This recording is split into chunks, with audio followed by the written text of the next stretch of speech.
Hello everybody and welcome back to another video here. Today we're going to be breaking down the playoff matchup here, the first round matchup for the Montreal Canadiens against the Tampa Bay Lightning, and this is going to be a very interesting series. It's going to be very physical. It's going to be, it'll be interesting. It might be like, low scoring. We've seen some low scoring games in the past between these two teams. We've also seen some high scoring games here, so it'll be very interesting to see what happens, and I think really it's all going to come down to the way that Montreal plays. I think we know very much how Tampa Bay is going to play in this series here. We know, who they are. They know who they are. So it's really all, a matter of what Montreal Canadiens team shows up here. So it'll be very interesting, but looking just strictly at the stats here, both teams ended up with 106 points in the regular season between these two teams here. Obviously both vying for that top spot in the Atlantic, but neither of them could quite get it. Montreal, unfortunately, did not have the regulation wins to pass Tampa either, so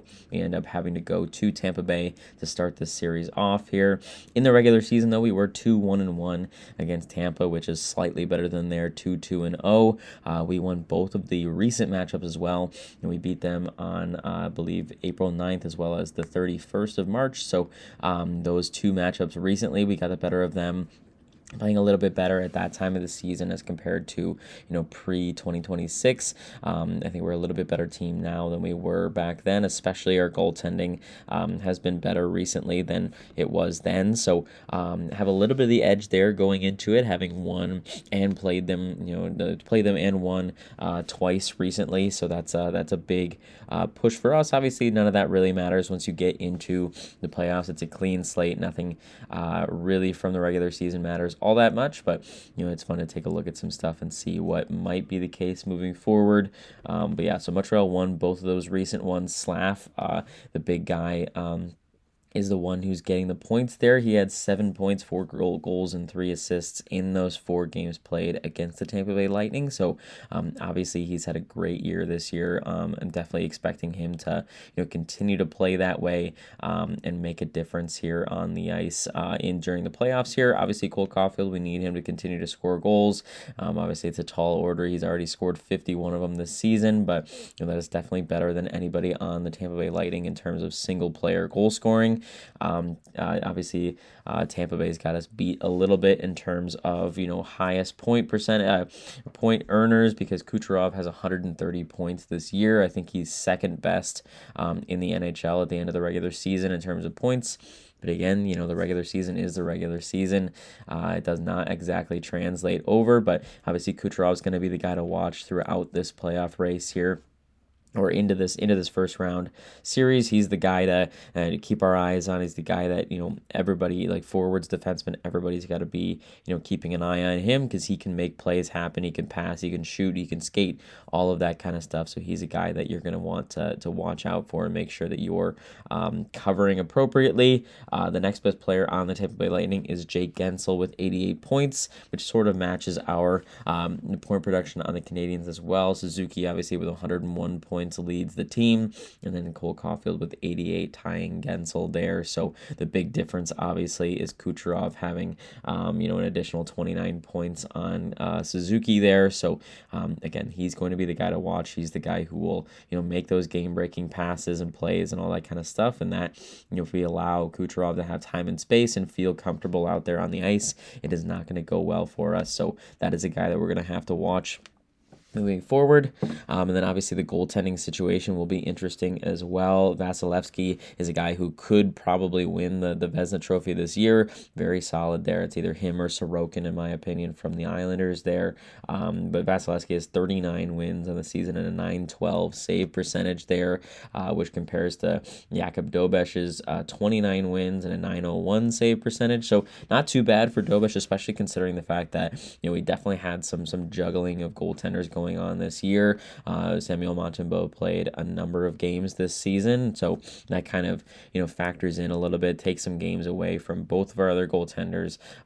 Jacob Fowler, a solid option as well. I do expect that Dobesh is going to be the guy to start game one. I would be absolutely shocked if that was not the case, but Even so, it'll be interesting to see what happens there. Dobich has definitely had a huge boost in the last few weeks, months of the season. Here, he's gotten better and better as the season has gone along, and he looks like a guy who can really be a game breaking player for us.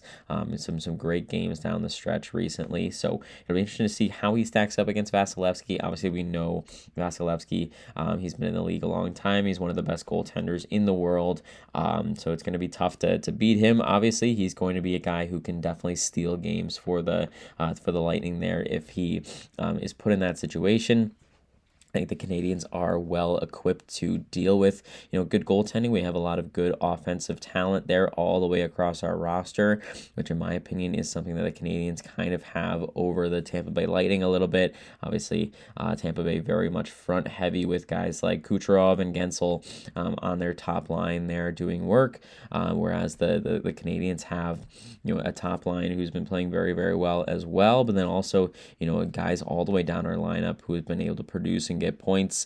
We have a lot of guys who have gotten 10 or more goals and guys who have been scoring recently. Obviously Demidov and Newhook, Kapanen's got 22 goals on the season, I believe. So he's definitely, we have a little bit of depth in terms of our goal scoring going all the way down. They've got depth too, but I think our offensive potential, if we're firing the way that we need to be and playing our game offensively, I think that we have a little bit of an edge offensively over the Tampa Bay Lightning. It just matters, obviously the only thing that matters is who shows up and who does what they're supposed to be doing come game time, which brings me to, I think the biggest thing that the Canadiens lack against the Tampa Bay Lightning, which is the experience factor. Obviously, a lot of guys on this Tampa Bay Lightning roster have won the Cup once or twice here, going back to the 2020 bubble season there. So a lot of those guys on Tampa Bay have cup experience going all the way to the Stanley Cup Finals and winning. They went to three straight Stanley Cup Finals. They've made the playoffs every single year from I believe 2019 or maybe even earlier than that to now. So they're very much a veteran team in the playoffs. They know what it takes to win playoff games. The Canadiens, on their hand, a lot of their guys are very much new to the playoffs. A lot of them only have had experience in the playoffs that one season last year. Going to the playoffs and losing to Washington in that first round there. So a lot of guys on our team a little bit inexperienced there. So we're gonna have to build that up as we go. There's gonna be some emotion going on here. Obviously, another thing that the Canadiens are really notable about the Canadiens is the amount of rookies on this team and the amount of young guys that are playing here. Obviously, our main core is really 25 and under. We're like the youngest team in the NHL right now, so it's definitely a factor. It's definitely going to be something that we're going to have to see, how the Canadiens are going to be able to overcome that, because obviously, the more experience you have, the better you're going to be in terms of, being prepared for a playoff game and, being prepared for a long and deep run there. So the Canadiens are going to have to overcome that and get experience quickly.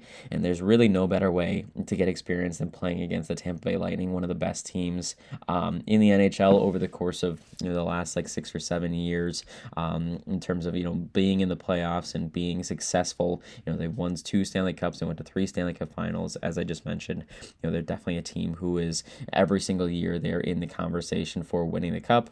They have John Cooper behind their bench, who is a very, very respected coach. He's been he's never won Coach of the Year somehow, but he's definitely one of the best coaches. He's the longest tenured coach in the NHL, so they definitely have a lot on us in terms of experience and having been there before. So, the Canadiens are going to have to lean on, some of their veteran guys. They're not too many, obviously, but, Brendan Gallagher is on that team, Josh Anderson. We have Philippe Deneau, who just came back from, he was on our 2021 playoff run that we lost to Tampa Bay in the finals with. So he's going to have to give him his experience a little bit as well. But we're going to have to lean on some of those guys, lean on Martin St. Louis, who's been there and won it with the Tampa Bay Lightning. So It'll be very interesting to see what goes on there, and the Canadiens are going to have to, if they want to have a chance at winning this one, they're going to have to not let the experience factor play too big of a role. They're going to have to play like they've been there before, and obviously some of them have literally been there before. We were in the playoffs last year, but if we want to make a run and beat a team that is very much gearing up for the playoffs, we're going to have to be a little bit experienced in a hurry there and find a way to make things work here. My next point there on that kind of same subject is the emotion factor. I think the Canadiens, you've kind of seen it all throughout this season. The Canadiens are very susceptible to emotion and playing, for the wrong reasons, or kind of like letting outside influences affect their game a little bit. I think most recently we saw that with Cole Caulfield trying to get his 50th goal. We went on a little bit of a losing streak there. Not really a losing streak, but we were not playing our game very well at all against the Devils and then against the Florida Panthers, going into those couple of games there where Cole was sitting on 49 goals. You could definitely see that kind of stat chasing kind of affected the roster a little bit. We were not playing to our potential. We were not playing the way that we want to play and the way that we had been playing leading up to some of those games there. So I think letting the emotion come in is good. I think it's good to feel the emotion of the moment and being in the playoffs and having that experience of going in and trying to win the cup here. It all starts in game 1 on Sunday, so you can definitely feel that emotion. But I think the Canadiens, a key to the entire series for them is not letting the emotion carry them too far and kind of sticking to their game. And I think it's,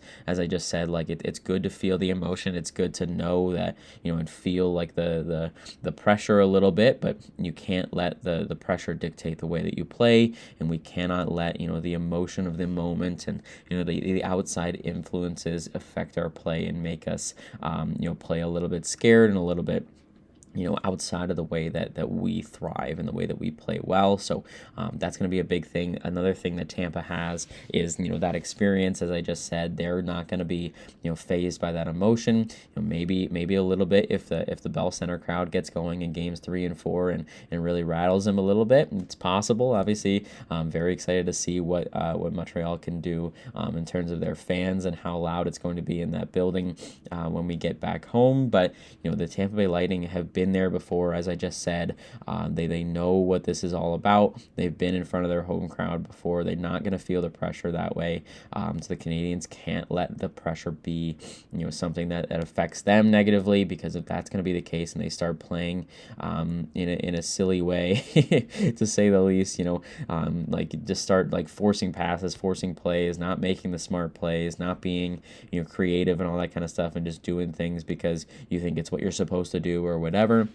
As soon as we start playing that way and we let the outside influences dictate our play, the Tampa Bay Lightning are going to win the series. So we need to find a way to feel the emotion and get the benefits out of that emotion and that atmosphere, but also make sure that the game is going to be played the way that we want to play it and not because of any outside influence there. So it'll be very interesting to see what happens there. It'll be very interesting to see how the Canadiens are going to play. I think we've seen a lot of different versions of the Montreal Canadiens this season, some good, some not so great. I think another question for the Canadiens is injuries and who's actually going to be in that starting lineup on game 1. Obviously, Noah Dobson went down with an injury a few days ago. The Canadiens said that he's going to be reevaluated in 2 weeks' time, so it'll be interesting to see, if that's a good thing or not. I feel like the big speculation on Dobson was that it was a broken finger or thumb or something like that, and typically broken bones take 4 to 6 weeks to fully recover. So it'll be interesting to see if that 2-week reevaluation period is a good thing and that maybe he'll be coming back in 2 weeks, or if it's a little bit worse than that and maybe he'll be sidelined for a little bit longer. So obviously I think the Canadiens are probably going to keep that information really close to their chest. They don't want Tampa Bay to know what's going on as far as Dobson.